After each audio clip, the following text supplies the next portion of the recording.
Hey everyone, welcome to Judging for the Win. I'm Dave, and this is my daily ruling. Today I'll be going over all the comprehensive rules changes associated with the new Hobbit set. Ready? Let's get started. The first interesting thing this time around actually isn't something that changed. It's something that didn't.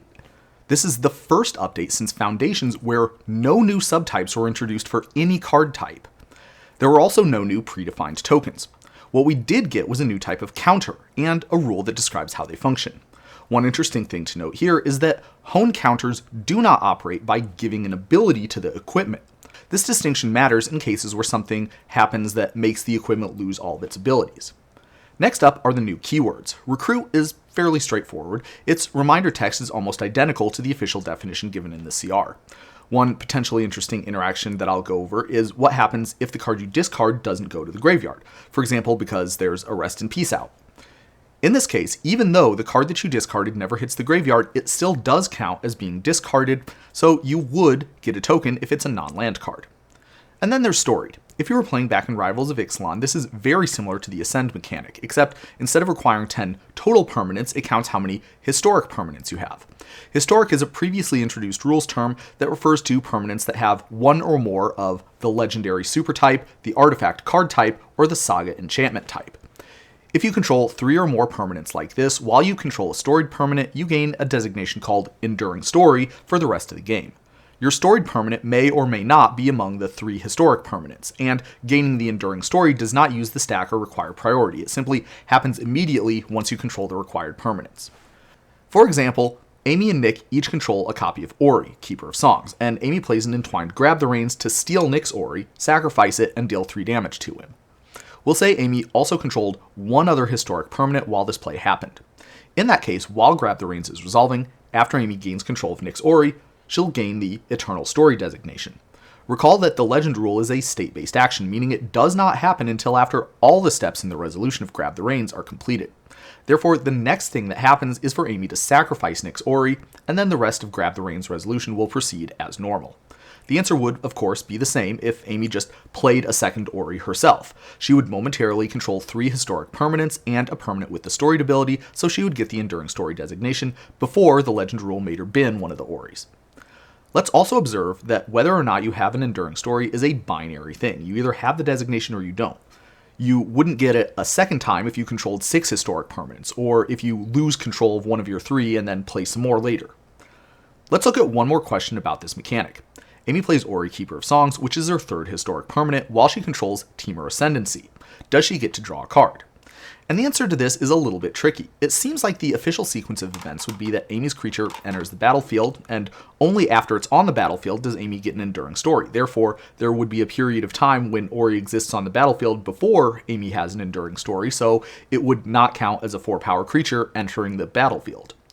WotC wanted the answer to be the other way though, so we have this rule here, which says that after Amy gains her Enduring Story, continuous effects are reapplied before the game checks to see if what just happened matches any triggered abilities' trigger conditions.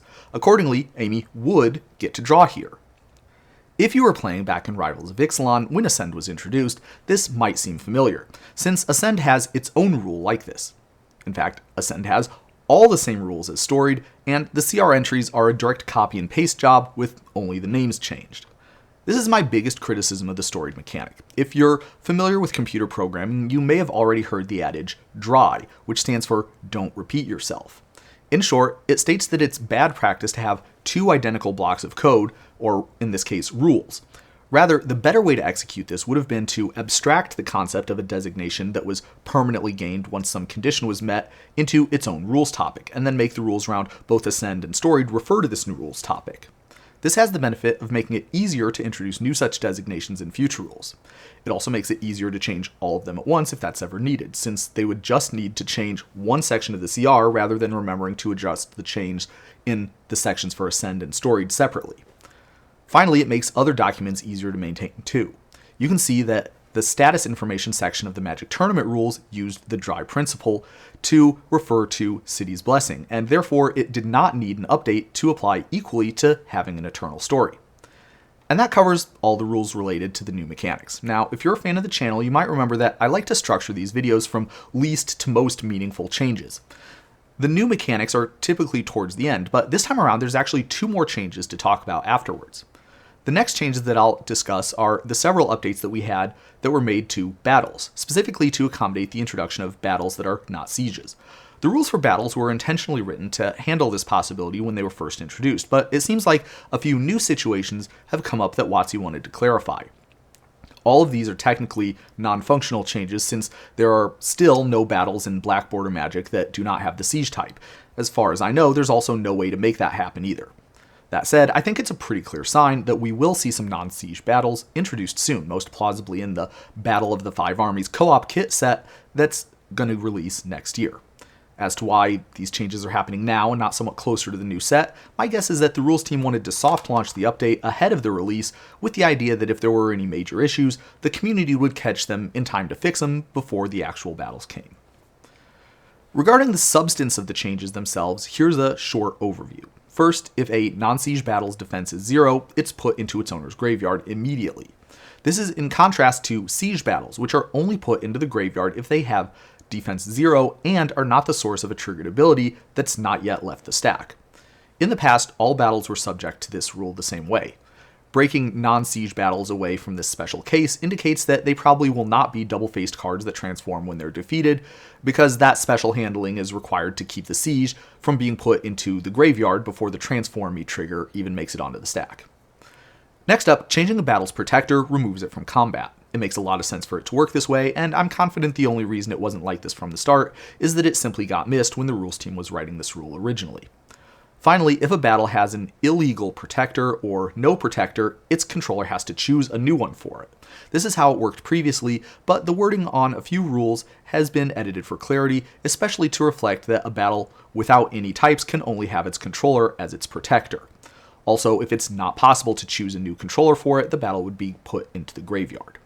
Based on all these changes, I'm going to predict that there are one or more battles in the Battle of the Five Armies product, and they will have no battle subtypes and essentially work like a hybrid between enchantments and planeswalkers. Going forward, I think that other types of battles may be introduced, and these will function like sieges, where you would need to give them to an opponent to protect, and their controllers trying to attack them and bring them down to 0. But I think that battles that you play and protect yourself will have no subtypes. Future viewers, feel free to praise or mock me as appropriate in the comments. And at last, we land on what was, in my opinion, the biggest functional change. They've finally updated the definition of a mana ability to exclude things like Selvala and Chromatic Sphere. Over the years, many rules questions come up involving these cards with many non-intuitive results, all stemming from the fact that because these officially counted as mana abilities, they could be activated during the casting of a spell or at other weird times when a player didn't have priority. The fact that throughout Magic's history, many replacement effects have been able to replace drawing a card with all kinds of other weird, wacky things has only compounded the confusion. I've opined on this channel before that drawing a card should be one of the things that disqualifies an ability from being a mana ability, and this rule here is the culmination of my years-long complaining campaign. See, dreams really do come true. In all seriousness, I think this is a positive change and one that will smooth out a lot of previously awkward interactions.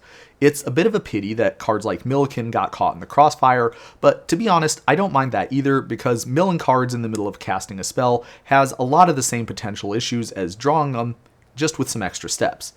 Let's observe that this new rule has several consequences for Selvala, Chromatic Sphere, Millikin, and other cards whose abilities are no longer considered mana abilities. Aside from the obvious, like changing how they interact with cards that specifically reference mana abilities like Moonsilver Key and Burning Tree Shaman, these abilities now use the stack and can be responded to, meaning that they can be countered by a Stifle or copied with a Peter Parker's camera. Perhaps the sneakiest change comes from abilities that reference tapping a permanent for mana.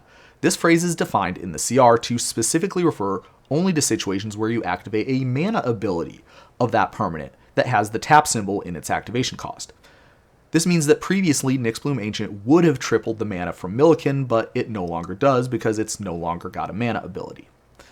And I guess there's one more thing that I should talk about before I sign off. It's not a CR change, nor is it part of the Hobbit set, but it is a recent change that had a lot of eyes on it, so I wanted to at least mention the 0-day errata that'll be given to Tolabow Lock Rascal in the upcoming Mystery Booster Commander set. And no, I do not care that I pronounced that card's name wrong. Please continue writing the comment about it though, the engagement really helps with the algorithm. Anyway, here's a version of this card that I mocked up that includes its updated Oracle text. You can have a read through its rule breaker ability and see if you can tell what the difference is. The problem is that the printed text conflated the game concepts of color and color identity. The intended functionality would be that you would be able to include red instants and sorceries in your Tolabow deck. This printed wording did that just fine. Unfortunately, that wording does not also allow adding blue instants and sorceries that also have red in their color identity, such as Mystic Retrieval or Jilt, which was intended, hence the errata. Let's note that you still cannot include cards like Mythos of Luna, because that would require adding 2 colors outside Tolabow's color identity. Nor would you be allowed to play Frolicking Familiar, because Tolabow only applies to instant and sorcery cards, and when in your deck, Frolicking Familiar is considered a creature card.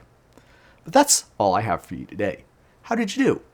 Join me again next time for another ruling. Until then, I hope you have a great day.